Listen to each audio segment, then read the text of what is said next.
A Story of the Sea by William Cowper Brann.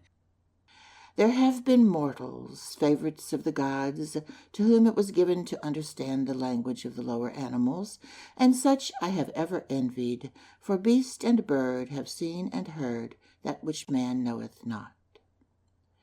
Never could I get beyond an imperfect knowledge of their alphabet, enabling me to spell out here and there a word of little meaning.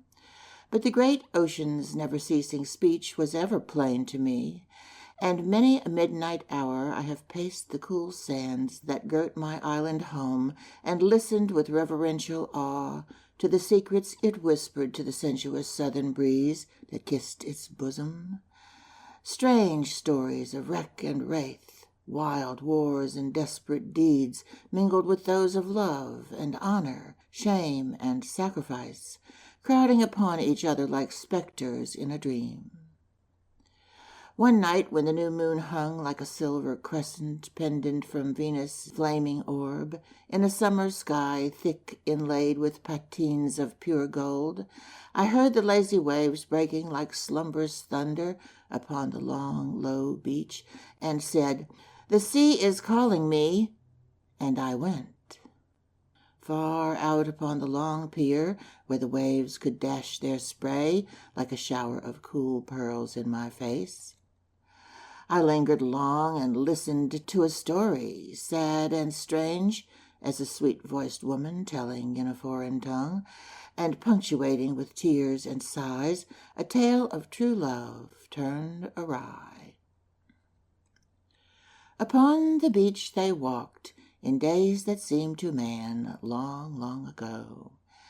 How brief and strange the little lives of men, and so beset with customs framed to cramp the heart and curse the soul before its time. To me, here since time began to build that bridge of sighs and tears that link the two eternities, it seems but yesternight that hand in hand they wandered here, so wrapped in happiness, born of equal love, that they heeded not my glories spread forth to tempt their praise. I curled my snowy spray about their feet, flashed back the silver beams of harvest moon in one long shimmering sheet of mellow light, rolled waves of brilliant phosphorescence that seemed like silver billows, diamond-studded, breaking on a beach of gold, and sang the sweetest odes of the poets of 10,000 years. But they heard nor saw aught but the beating of their hearts in holy rhythm, and the love-light flaming like fires celestial in each other's eyes. Anon, bare-armed, bare-limbed, shamed yet happy, they sought the wave, and I cradled them on my bosom, and heard them whisper of laws defied, and cruel customs set at naught, and the higher law of love. But fearful she spoke and sighed, yet clung the closer to him, as though the earth and sea contained but one perfect model of a man, and that were he.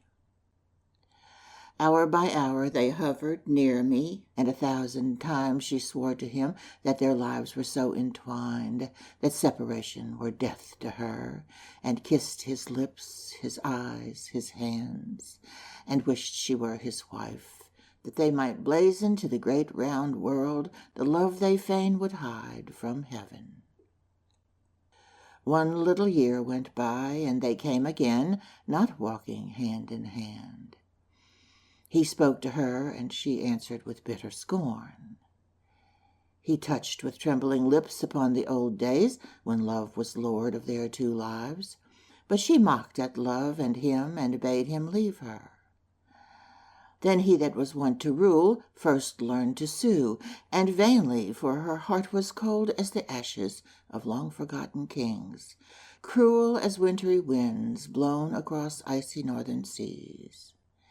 "It is a guilty love," she said, and he looked at her as if doubting that he heard, then turned and went like one that dreamed, for thought of wrong to her had dwelt not with him. He had but worshipped her as devout Sabaean might the sun and host of heaven. Again he came, but he was all alone, Long and lonely he paced the dreary beach beneath the wintry sky, until the cold mists seemed changed to mellow light, the stormy sky to one of summer, gemmed by myriad stars and queened by harvest moon. The cool wind sweeping o'er the barren waste to music and the merry laughter of men and maids, and she was by his side, her love-lit eyes making the blood dance through every vein. He put forth his hand to her, but the sky changed from gold to lead.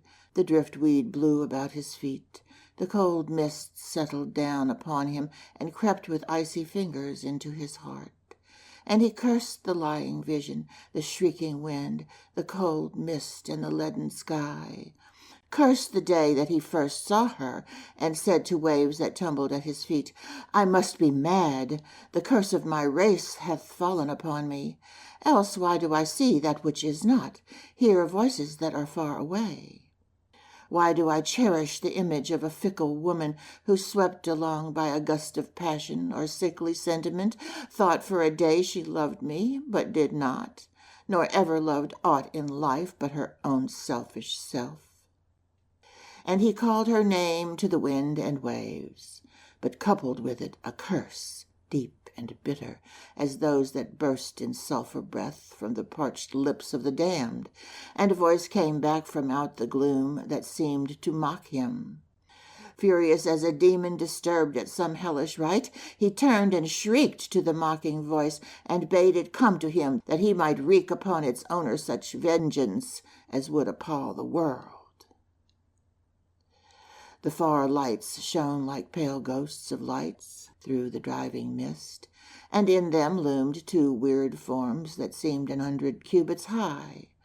Furious, he rushed upon and smote them down upon the wet sand, and trampled them, and strove with feet and hands to kill. But they cried out for mercy on their lives, that they were honest fishermen who, hearing a cry but faintly above the roaring waves, had answered it, thinking some boatman might have met mishap, and called for aid.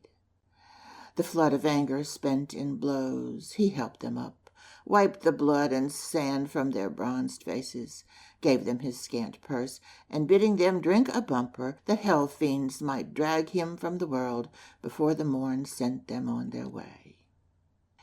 The gray dawn found him sleeping with his face upon the wet sand, once trodden by the feet that now trampled on his heart. Then I sent waves, cool and sweet, to kiss his cheek, and he awoke, and waking said, Kisses for me? They are cold, great Mother Ocean, but not so cold as love burned out, leaving but the bitter ashes of contemptuous pity. I dreamed that I was afloat upon thy bosom with her I did so dearly love, and thou wast bearing us beneath a sunset sky to a fair island, fringed with palms and musical with songs of birds and rippling springs, where we two should live forever.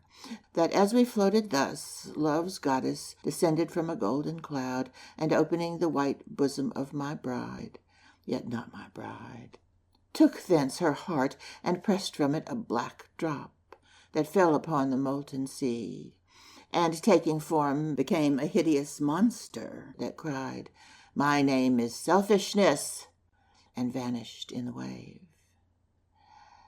Then, breathing upon the cold heart, ethereal flame that made it throb like a hero's pulse when trumpets are blown for war, she replaced it, healed the snowy globe with a touch, and smiling upon me, was caught into the golden cloud that seemed framed of music and the perfume of 1,000 flowers. A round arm stole about my neck, and we floated heart to heart on to the haven that was to be our heaven. A curse upon your briny waters that seem a world of bitter tears, rank with dead men's bones and the rotting hulls of ships. They have called me back to thy dreary, ever-moaning verge, to mock myself for loving one who scorns, for wasting my hot heart on a block of frozen stone, hoping by foolish prayers and unmanly tears to move the gods to breathe into it the breath of human life, to prevail even as did that old Greek who became enamored of a statue, less divinely formed, but with the selfsame heart. 'Tis madness leads me to this folly, the old curse that hath hung about our house like a baleful shadow for thrice 100 years, bursting at times into bloody feuds without apparent cause, and dreadful mutinies against the laws of man and will of God.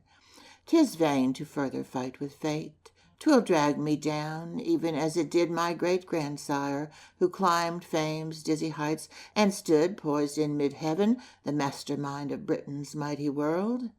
Then, like a tall mountain pine blasted at the top by the writhen bolts of God, plunged a falling star to the depths of everlasting darkness, and died a decade before his death. Nor iron will descended through my sire from a score of barbarous kings, nor mother's prayerful amulets, woven like golden threads through every low, sweet lullaby that soothed my infancy, can avail me aught. I can but fight and fall. She might have helped me beat back the shadows, but would not. And 'tis well.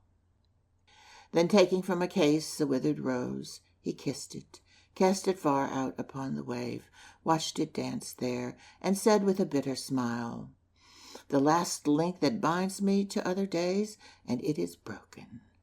The wage of sin is death, and I am dead these long months past, and fathoms deep in hell yet walk the earth, because nor land nor sea will yield a resting place among its honored dead to one so ignobly slain." End of A Story of the Sea by William Cowper Brann. Read for Love Stories Volume 1 by Michele Fry, Baton Rouge, Louisiana.